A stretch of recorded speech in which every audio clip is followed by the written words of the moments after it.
Good evening, everyone.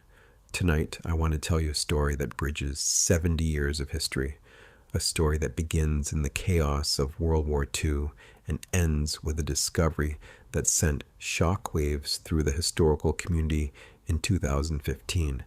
It's a tale of bravery, tragedy, and the unrelenting power of the sea to keep its secrets.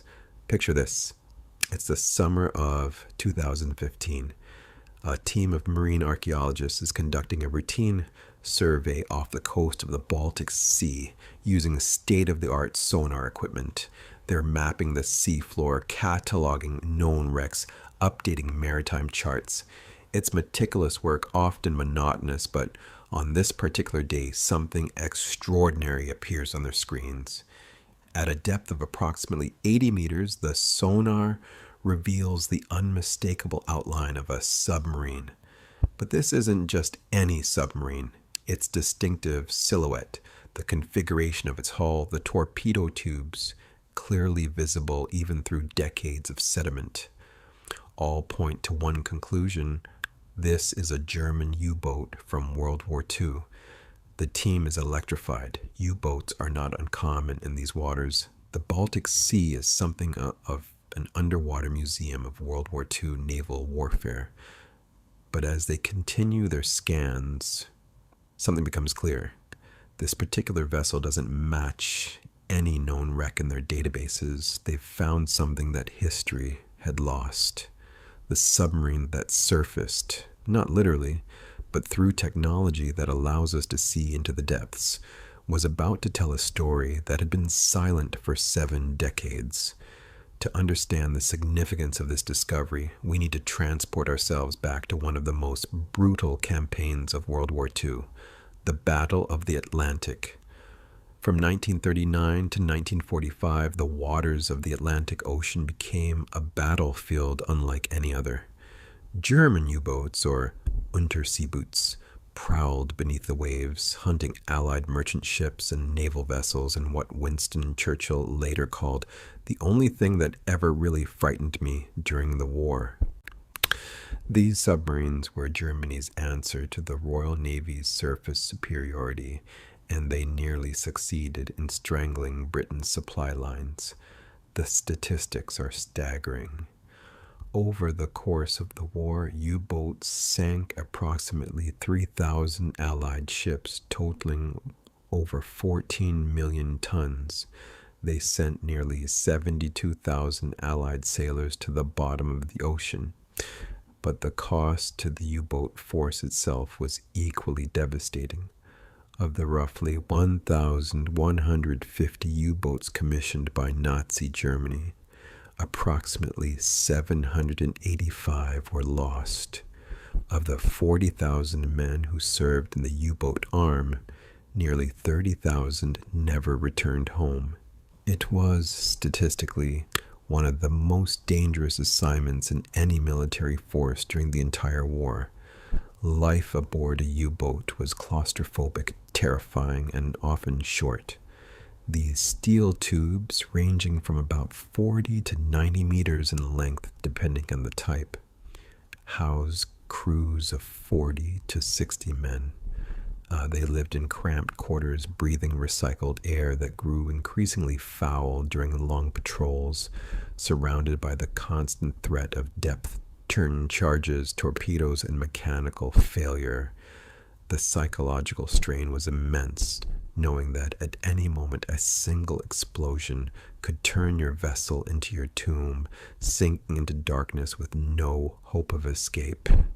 Back in 2015, the research team knew they had something special. They applied for permits to conduct a more detailed investigation.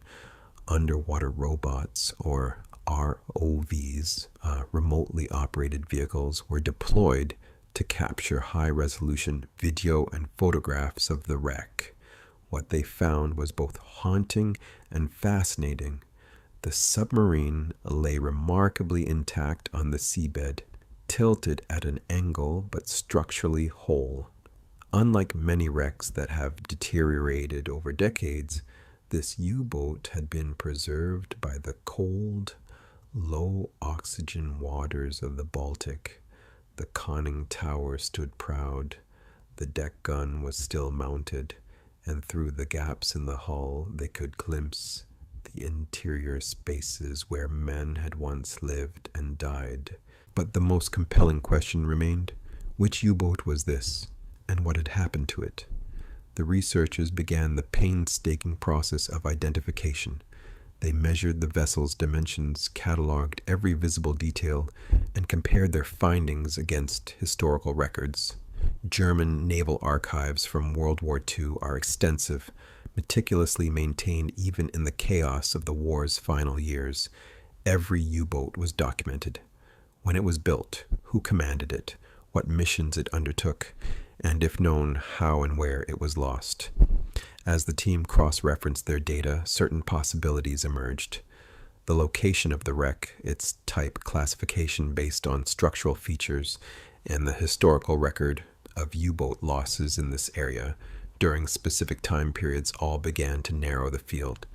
Several U-boats had been reported missing in the Baltic during the war, their fates unknown, their crews simply listed as lost.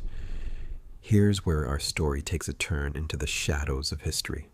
Not all U-boat missions were focused on attacking Allied shipping. As World War II drew to its catastrophic conclusion in 1945, the Baltic Sea became a highway of desperation. By early 1945, the Soviet Red Army was advancing from the east, crushing German resistance and pushing toward Berlin. In the path of this advance were millions of German civilians and soldiers in East Prussia, Pomerania, and other eastern territories. What followed was one of the largest maritime evacuations in history, Operation Hannibal. From January to May 1945, the German Navy evacuated approximately 2 million people from the eastern Baltic coast, fleeing the advancing Soviets. It was a chaotic, desperate operation. Anything that could float was pressed into service: warships, passenger liners, cargo vessels, fishing boats, and yes, U-boats. Some U-boats were converted for transport duty, their torpedo rooms stripped out to make space for refugees. Others maintained their combat roles, providing escort and protection for the evacuation convoys. Still others were involved in missions so secret that their details remain murky even today, transporting high-ranking Nazi officials, valuable cargo, or classified technology. The waters where our submarine was found are consistent with several possible scenarios. Was this U-boat part of the evacuation effort? Was it hunting Soviet submarines that were preying on the refugee ships, or was it engaged in something else entirely? Let me pause here and remind you of something crucial. This isn't just a story about machinery and military operations. This is a story about people. Imagine being a 20-year-old sailor on a U-boat in early 1945. You've survived years of war, watched friends die, endured the psychological torture of depth charge attacks that make the hull creak and groan as if it's about to implode. You know Germany is losing the war. You've heard the rumors about what's happening on the Eastern Front, about the Soviet advance, about cities being reduced to rubble, and now you're on another patrol in the cold waters of the Baltic, and you're scared. You're always scared, but you don't talk about it because everyone else is scared too. You think about your family. Are they safe? Are they fleeing westward with the millions of refugees? You think about your girlfriend, the one you haven't seen in over a year, the one whose letters stopped coming 3 months ago. You perform your duties mechanically because that's what keeps you alive. You check the torpedo tubes, monitor the diesel engines, watch the depth gauges, you eat cold food and sleep in shifts, and try not to think about the crushing pressure of the water outside the hull. This was the reality for the crew of our mystery submarine, between 40 and 60 young men, most barely out of their teens, serving in what they knew was likely a doomed cause. As the investigation continued, the researchers made several key observations. The submarine showed no obvious external damage from depth charges or torpedoes.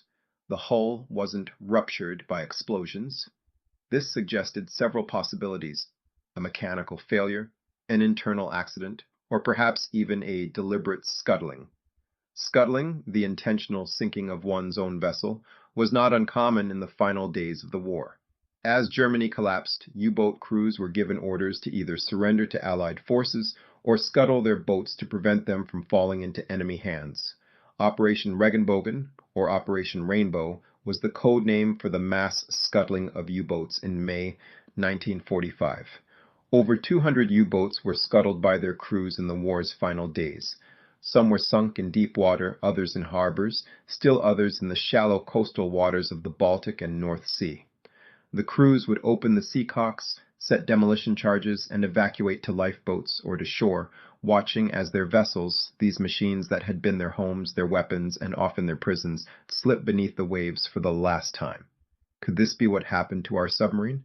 The positioning, the lack of combat damage, the time period, all were consistent with a scuttling. But there was another, more somber possibility. Accidents were common aboard U-boats. These were complex machines operating in an inherently hostile environment, and the margin for error was razor thin. A faulty valve, a torpedo that armed prematurely, a battery fire producing toxic chlorine gas, a diving maneuver that went too deep too fast, any of these could spell disaster. Some U-boats simply vanished without a trace, their fates unknown. They failed to return from patrol, failed to report in, and were eventually listed as overdue, presumed lost. The ocean had swallowed them and kept it secret. For the families of the crew, this was perhaps the cruelest fate. No body to bury, no certainty about what happened, just an empty space where someone they loved used to be. The German Navy would send a terse notification. Your son, your husband, your brother has been lost at sea. And that was all. Multiply this by 30,000 men lost in U-boats alone, and you begin to comprehend the scale of grief the war produced. The 2015 investigation employed techniques that would have seemed like science fiction to the World War II sailors who died aboard that submarine. High-resolution 3D mapping created a complete digital model of the wreck. Specialized cameras captured details invisible to earlier survey methods. Water samples were analyzed for traces of oil, fuel, or other substances that might provide clues about the submarine's final moments. The researchers also consulted with historians, naval architects, and former submariners to interpret what they were seeing. Every detail mattered. The position of the diving planes could indicate whether the crew was attempting to surface or dive when disaster struck. The state of the deck hatches might reveal whether there had been an attempt to evacuate. The angle at which the submarine rested on the bottom could suggest how quickly it sank. It's detective work of the most painstaking kind, assembling a picture of events from 70-year-old evidence, trying to hear the voices of the dead through the silent testimony of corroded metal and sediment-covered machinery. This discovery in 2015 was part of a larger phenomenon. Advances in underwater survey technology have led to an explosion of discoveries of World War II wrecks. The Pacific Ocean has yielded American carriers lost at Midway, Japanese battleships sunk at Leyte Gulf, and dozens of smaller vessels from both sides. The Mediterranean has given up Italian cruisers, British destroyers, and German supply ships, and the waters around Europe continue to reveal the remains of the great naval battles fought there. Each discovery is a time capsule, a frozen moment from history, and each raises profound ethical questions. Are these war graves that should be left undisturbed? Are they historical resources that should be studied and documented? How do we balance the pursuit of knowledge with respect for the dead? In the case of U-boats specifically, there's also the complicated legacy of the Kriegsmarine and Nazi Germany to consider. These men served a regime responsible for horrific crimes against humanity. Does that affect how we should regard their service and sacrifice? Can we acknowledge the bravery and suffering of individual sailors while condemning the cause they served? These are not easy questions, and different cultures and individuals answer them differently. Based on the investigation conducted between 2015 and subsequent years, researchers were able to narrow down the identity of the submarine to a few possibilities. The most likely candidate, based on the available evidence, was a Type 7 U-boat, the most common type produced by Germany during the war, with over 700 built. The location and condition of the wreck suggested it sank sometime in early 1945, during the chaotic final months of the war in Europe. The lack of obvious combat damage pointed toward either mechanical failure, an internal accident, or scuttling as the most probable causes. If it was a scuttling, it was likely carried out as part of Operation Regenbogen in May 1945, when Germany surrendered. The crew would have abandoned ship and with any luck survived to return home. If it was an accident, the story is far more tragic. A crew lost so close to the war's end, perhaps sinking without anyone even knowing they were in distress. The researchers also found that several U-boats lost in this area had been carrying refugees or evacuees in addition to their crews. Imagine the horror if this vessel went down with civilian passengers aboard. Women, children, elderly people fleeing the Soviet advance, hoping to reach safety in Western Germany, only to find their grave in the dark waters of the Baltic. The discovery raised immediate questions about what should be done with the wreck. Should it be raised and preserved in a museum? Should artifacts be recovered for study and display? Or should it remain on the seafloor undisturbed as a war grave? Different nations have different legal frameworks for dealing with such discoveries. In general, military vessels remain the property of their nation of origin, regardless of where they sink or how much time has passed. This means that technically the wreck belonged to Germany, the successor state to Nazi Germany. Germany has generally taken the position that U-boat wrecks should be treated as war graves and left undisturbed where possible. The reasoning is straightforward. These are the final resting places of sailors who died in service, and they deserve the same respect we would give to a cemetery or memorial. However, there are exceptions. When a wreck poses a navigational hazard, or when it's leaking oil or other pollutants that could damage the environment, intervention may be necessary. And when a wreck can provide significant historical or educational value, sometimes recovery is judged to be worthwhile. In the case of our 2015 submarine, the decision was made to document it thoroughly but leave it in place. The wreck was too deep for casual divers to access, which meant it wasn't at risk from looters or souvenir hunters. It wasn't leaking significant pollutants, and its position on the seafloor was stable, so there it remains, a silent monument to the men who died aboard it. What can we learn from discoveries like this? What does it mean when a submarine surfaces, metaphorically speaking, 7 decades after it sank? First, it reminds us that history is not finished. We don't know everything about World War II, despite it being the most documented conflict in human history. There are still secrets waiting to be discovered, still stories waiting to be told. Every wreck found, every document uncovered, every veteran interviewed adds to our understanding of what happened and why. Second, it humanizes the conflict. It's easy to think of World War II in terms of grand strategy, great leaders, major battles, but wars are fought by individuals, scared young men and women doing dangerous jobs, often for causes they didn't fully understand or support. When we find a wreck like this, we're finding the final chapter of dozens of individual stories, each one rich with hopes and fears, love and loss. Third, it demonstrates the power of memory and remembrance. The sailors who died aboard that submarine have been gone for nearly 80 years. Anyone who knew them personally is likely dead or very elderly. But their story continues. We still care about what happened to them, still seek to understand their fate, still feel the weight of their sacrifice. The Baltic Sea is in many ways one vast war grave. Beyond U-boats, it holds the wrecks of several ships involved in the evacuation of East Prussia, including the Wilhelm Gustloff, torpedoed by a Soviet submarine in January 1945, with the loss of approximately 9,000 lives, making it the deadliest maritime disaster in history. It holds the Goya, sunk in April 1945 with over 6,000 dead. It holds the Cap Arcona, bombed by the RAF in May 1945 while carrying concentration camp prisoners killing over 5,000 people in a tragedy born of terrible miscommunication.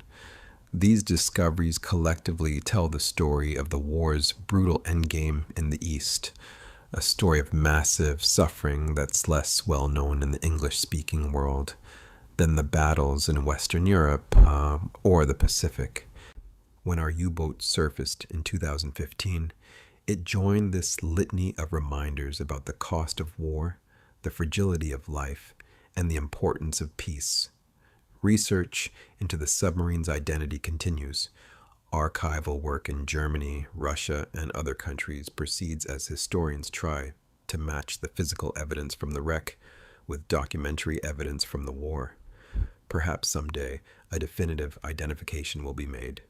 Perhaps a name will be attached to this anonymous grave, and we'll know exactly who these men were and what mission they were on when they died. Or perhaps not. Perhaps this will remain one of history's small mysteries, one of thousands of similar cases where the evidence is just incomplete enough to prevent certainty. In a way, there's something appropriate about that. War creates chaos and confusion, and not everything can be neatly resolved and explained. Some questions don't have answers. Some stories don't have endings. The fact that we can find these wrecks at all is a testament to how far technology has advanced. The sonar systems, underwater robots, and analytical techniques used in the 2015 discovery would have been impossible, even a few decades ago. We can now map the ocean floor with extraordinary precision, exploring depths that were once utterly inaccessible. This raises an interesting question. As we develop the capability to find and explore every wreck, every crash site, every lost vessel, do we have an obligation to do so? Is it better to let sleeping ships lie? Or is there value in recovering every story, documenting every loss? I think reasonable people can disagree on this, but personally, I lean toward remembrance.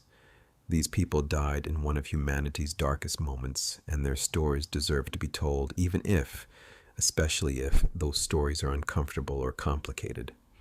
So here we are in 2015, looking down through 80 meters of Baltic seawater at a German U-boat that has been hidden for 7 decades.